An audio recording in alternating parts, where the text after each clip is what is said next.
APEC leaders have condemned Russia's invasion of Ukraine. A joint statement signed at the 29th Asia-Pacific Economic Cooperation Summit also further advances economic integration in the region. But soaring tensions on the Korean Peninsula cast the biggest shadow over the economic forum. That's after Pyongyang conducted its latest launch of an intercontinental ballistic missile. We strongly condemn these actions, and we again call for North Korea to stop further unlawful destabilizing acts. On behalf of the United States, I reaffirm our ironclad commitment to our Indo-Pacific alliances. Together, the countries represented here will continue to urge North Korea to commit to serious and sustained diplomacy.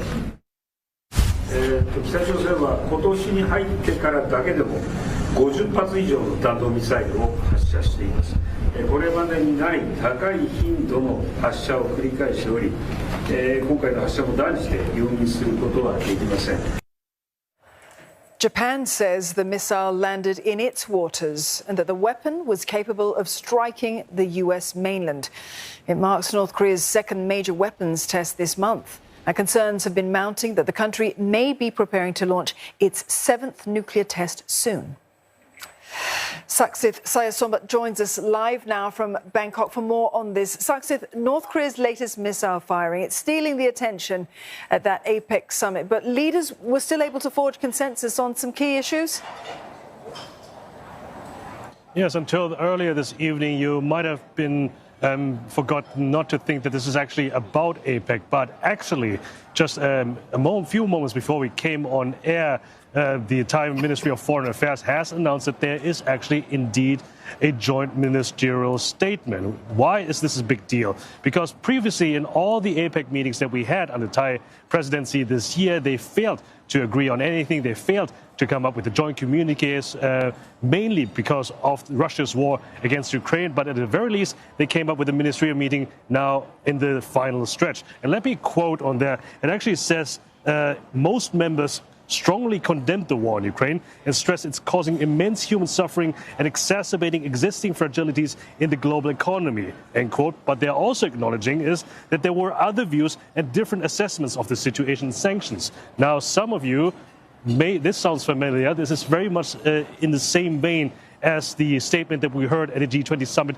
in Bali, so where you also had one side acknowledging the other. So this is basically the template that we are seeing here, acknowledging both sides that led to the success, that led to this joint statement. Now, as I said, this is a ministerial statement, so basically one step below the very top. We are awaiting and expecting that this may lead into a joint leader statement that we will hear on the last day on Saturday, when we will hear from the Prime Minister, from the current chair of APEC, which is Thai Prime Minister Prayut Chan-o-cha. But it looks very good, and all the people that we have spoken to, all the diplomats and all the sources, they are very optimistic.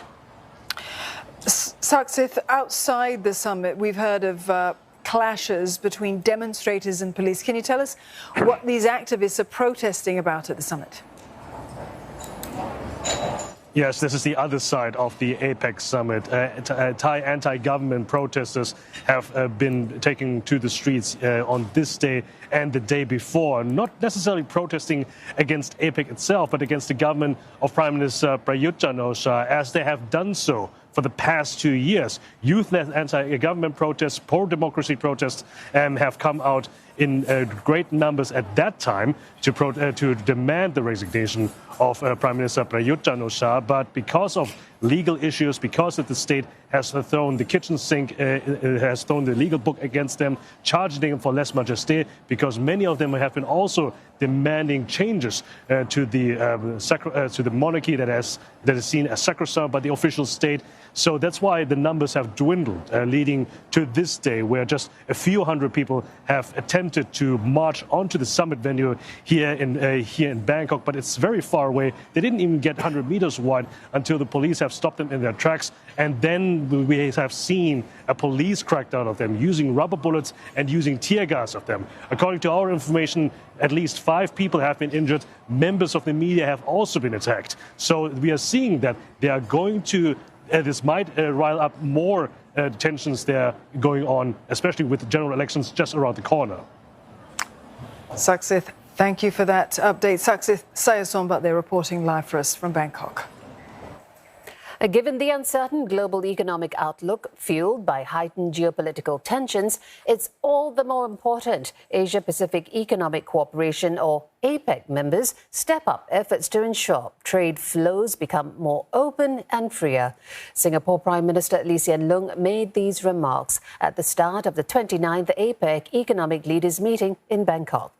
APEC comprises 21 economies, such as the US, China, Japan and Singapore. The economies account for more than 60% of the global GDP. Prime Minister Lee warns small and medium-sized enterprises and low-income households will bear the brunt of an uncertain economic landscape. Inflation and supply chain disruptions also threaten to pose new risks, and that's why Mr. Lee says APEC must strive to promote inclusive and sustainable growth. Prime Minister Lee proposes collaborating to improve the resilience, efficiency and openness of global supply chains by getting rid of choke points. He also suggests growing the digital economy to empower businesses and people. Although the COVID-19 pandemic has accelerated digitalization, international laws have not caught up. Mr. Lee feels APEC is primed to take the lead by developing digital rules and promoting cross-border digital flows. Singapore has digital economy pacts with countries like Australia and South Korea. Mr. Lee encourages other economies to join in. Such agreements define rules when conducting digital trade. Ultimately, upgrading and equipping people and businesses with the right skills and knowledge to help them cope with the future economy.